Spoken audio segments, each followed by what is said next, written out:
apa itu cinta? Pastinya secara definitif itu bukan sesuatu yang mudah. Karena cinta berhubungan dengan wilayah rasa tentunya. Rasa itu kan untuk memahami lebih pas ya dirasakan. Bukan dilihat dari luar kemudian dipahami. Tapi dirasakan, dinikmati, baru paham. Oh, ini toh yang namanya cinta. Suatu ketika ada seorang murid mendatangi seorang mursyid untuk minta diajari bagaimana caranya mencintai Allah. Oleh si mursyid ini, murid ini disuruh balik kembali. Sudahlah, kamu pulang dulu, jalani kehidupanmu secara biasa, hidupkan hari-harimu dengan cinta. Apakah itu cinta pada orang tua, cinta pada sesama jenis, cinta pada apapun. Pada akhirnya kalau jiwa kita sudah terlatih dengan cinta, insya Allah kita akan mudah mendekat pada Allah lewat jalan cinta. Tapi kalau jiwa kita hidupkan dengan kebencian-kebencian, kita hidupkan dengan pertikaian-pertikaian, kita hidupkan dengan celaan, caci maki pada musuh-musuh kita, orang-orang yang tidak kita sukai, kita akan kesulitan untuk mendekat pada Allah lewat jalan cinta. Padahal dari banyak sekali konsep-konsep sufistik yang kita bahas, ternyata kuncinya untuk dekat pada Allah itu ya jalan paling luhur, namanya jalan cinta. Jadi seperti sering saya sampaikan, cinta itu kan fitrah yang dianugerahkan oleh Allah kepada manusia.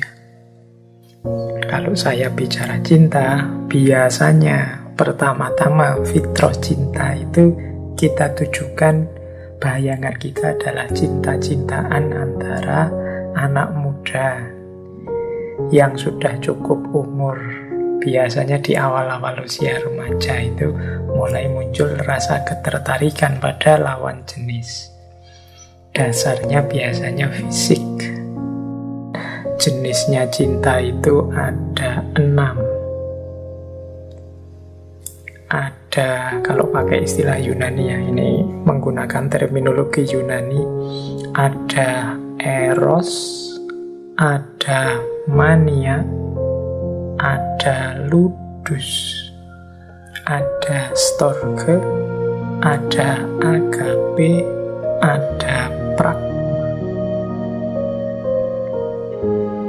Eros itu physical love, cinta yang dasarnya adalah ketertarikan fisik. Ketertarikan fisik itu tidak harus diterjemahkan kita tertarik karena dia cantik atau kita tertarik karena dia ganteng. Entah apanya, dari apanya kita tertarik, tapi arahnya ke fisiknya. Jadi tampilannya disebut physical love. Mungkin gagahnya meskipun tidak terlalu ganteng, mungkin kalau ngomong lembut mungkin, tapi arahnya fisik. Jadi ada hal fisik yang membuat kita suka, jatuh cinta. Nah, ini yang menarik biasanya eros, physical love, powerful physical attraction. Ini malam hari ini mungkin kita akan ada banyak di sini. Ada yang kedua ini mania. Teman-teman mungkin pernah dan sering dengar istilah mania ini ya. Mancing mania, atau penggemar siapa ada manianya, artis siapa belakangnya ada mania. Nah, mania itu artinya bukan lagi possessive love, bukan lagi physical love, tapi obsessive love. Tidak sekedar tertarik, tidak sekedar suka, tapi sudah obsesif. Obsesif itu cirinya posesif, ingin memiliki, pokoknya tidak boleh yang lain, harus aku saja. Atau jealousy, cemburu buta yang tidak jelas. karena sangat takut yang dia cintai diambil orang lain. Atau intense dependency, sangat tergantung. Pokoknya kalau bukan engkau ya tidak, harus engkau. Hidupku baru nyaman, baru bahagia kalau hanya engkau. Ini namanya mania. Ada yang ketiga namanya ludus. Ludus ini maksudnya adalah playful love. Playful love itu cinta yang hanya untuk seneng-seneng, fun and game, nyari seneng aja. Sudahlah, nggak usah dalam-dalam lah ya kita pacaran, kita dibikin seneng-seneng aja, nggak ada komitmen apa-apa. Nah, itu namanya ludus. Ini arahnya juga sebenarnya hanya untuk mencari kenikmatan-kenikmatan diri tanpa komitmen. Nah, itu ludus. Yang keempat ada storge. Storge ini companionate love. Jadi cinta yang mencari teman, mencari kebersamaan. Jadi saling merasa butuh, saling menghargai, saling percaya. Ini companionate love. Companionate love namanya storge. Seperti kita dengan sahabat misalnya, itu namanya storge. Ada agape. Agape ini sering disebut juga cinta ilahiyah. Sifatnya murni. Orang kadang menyebut juga altruistic love. Cinta yang altruistik. Altruistik itu mengorbankan diri. Jadi aku ndak ada, yang ada hanya yang dicintai. Sama kalau kita di tema cinta ketuhanan itu kan, diriku ndak ada, yang ada tinggal Allah saja. Makanya disebut agape, cinta yang altruistik, mengorbankan diri hanya untuk yang dicintai. Dan yang keenam ada pragma. Pragma itu practical love, cinta yang realistis, masuk akal, itu pragma.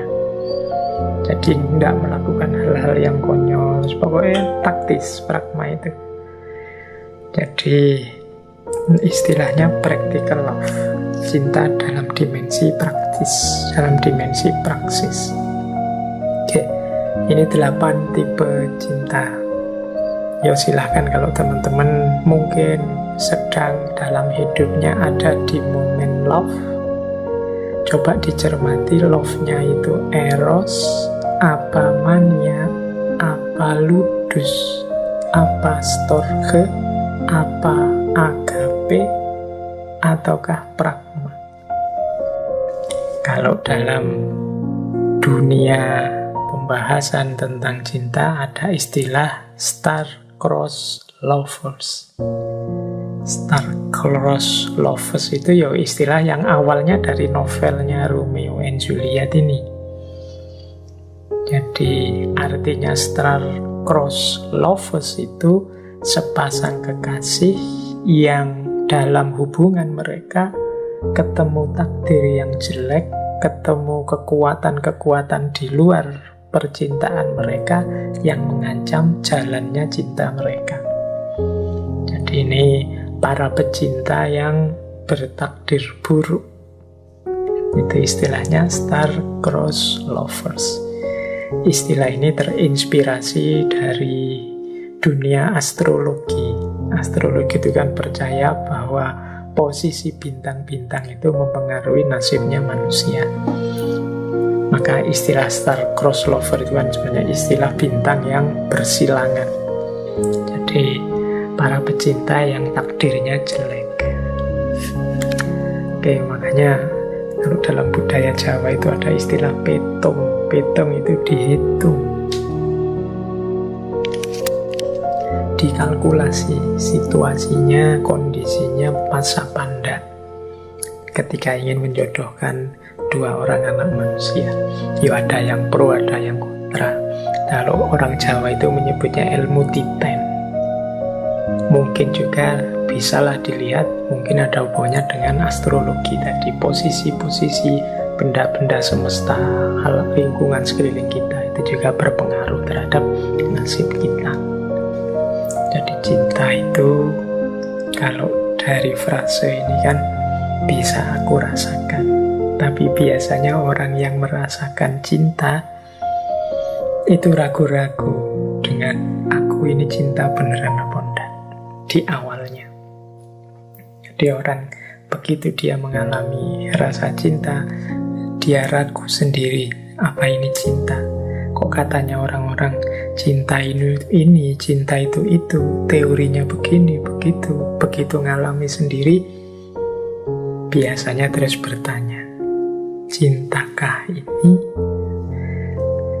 Anak-anak muda, teman-teman kita itu biasanya juga kan bertanya-tanya, ini cinta beneran? Apa hanya ketertarikan fisik saja? Atau hanya apa? Itu kan yang sering teman-teman tanyakan kalau pas jatuh cinta pertama. Atau jangan-jangan tertarik saja, mau tak tembak, nanti kalau sudah jadian benernya ternyata nggak cocok, gimana? Ini rasa sementara, apa rasa selamanya mendalam? Itu biasanya yang kita rasakan itu. Aku merasai cinta itu, tapi perasaanku bukanlah cinta itu sendiri. Ini kata-katanya Romeo di awal novel. Nah, cinta adalah berat dan ringan, terang dan gelap, panas dan dingin, sakit dan senang, terbangun dan terjaga. Cinta adalah semuanya, kecuali apa arti dia yang sesungguhnya.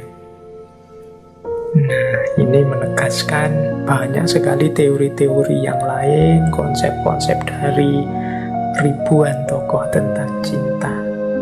Tapi pastinya apa? Susah. Kalau definisinya cinta itu menyenangkan, wong kesedihan juga banyak muncul dari cinta. Kalau definisinya cinta itu sesuatu yang berat, banyak orang gembira ketika mendapat anugerah cinta. Kalau definisinya cinta itu sesuatu yang bercahaya, terang, banyak juga alasan cinta tapi membuahkan kegelapan. Cinta kadang menyakitkan, tapi sekaligus juga membahagiakan. Cinta membuat orang pasif, tapi juga mampu membuat orang jadi sangat aktif. Cinta membuat orang sangat bergairah hidup, tapi sebaliknya, dia juga bisa membuat orang sangat putus asa.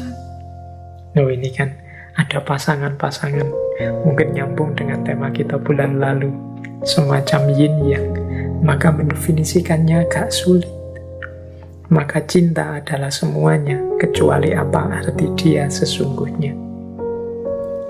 Nanti kalau teman-teman mungkin mengalami langsung cinta ini, nikmati saja, ikuti saja jalannya. Itulah cinta sudah. Engkau sedang jatuh cinta, pinjamlah barang sebentar sayap dewa cinta, hingga engkau pun bisa merasa ringan, sanggup bergerak dan menari. Engkau tenggelam dalam cinta, namun asmara membebanimu. Yang sepele jangan diberat-beratkan, Romeo. Kalau cinta itu menusukmu, mengapa tidak kau balas dengan tusukan yang setimpal, bahkan lebih, agar ia tumbang berkalang tanah. Romeo, bilang-bilang kepada kami, jika engkau sudah tidak tahan lagi dalam lumpur, kami akan menarikmu dengan tambang dari lumpur cinta yang di dalamnya engkau tenggelam hingga leher. Lalu kita bikin perapian di siang bolong. Maksudku, apa yang kau lakukan itu sama sekali tiada guna. Nah, ini Merkutio mementari Romeo. Alah, kamu itu, mungkin bahasanya anak hari ini ya, kamu itu sedang bucin. Kamu itu dibebani oleh asmara, engkau tenggelam dalam cinta. Sudahlah, itu tidak usah diambil terlalu serius lah. Kalau engkau merasa cinta itu menusukmu, balaslah dengan tusukan yang setimpal.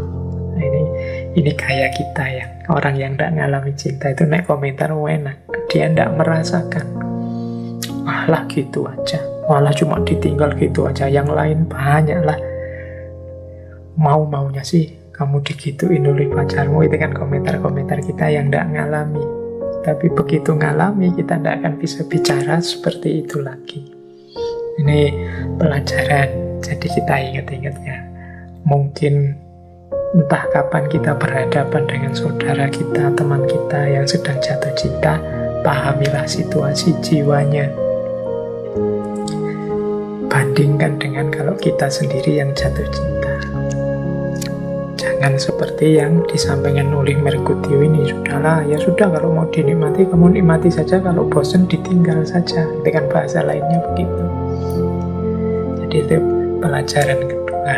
Tadi pelajaran pertama, cinta itu memang susah didefinisikan. Pelajaran kedua, orang yang tidak mengalami akan sulit menyelami isi cinta.